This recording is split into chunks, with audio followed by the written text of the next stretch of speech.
miser, miser, miser.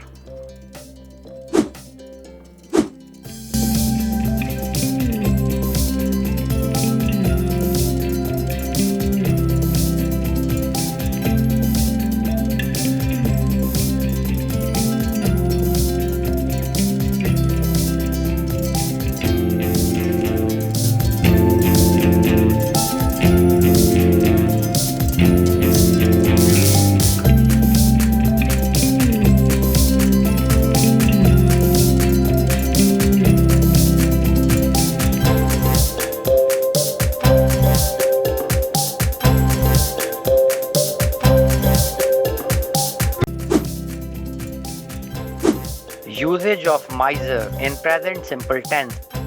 I am miser. मैं कंजूस हूँ. I am not miser और I ain't miser. मैं कंजूस नहीं हूँ. Am I miser? क्या मैं कंजूस हूँ? Am I not miser और ain't I miser? क्या मैं कंजूस नहीं हूँ? Why am I miser? मैं कंजूस क्यों हूँ?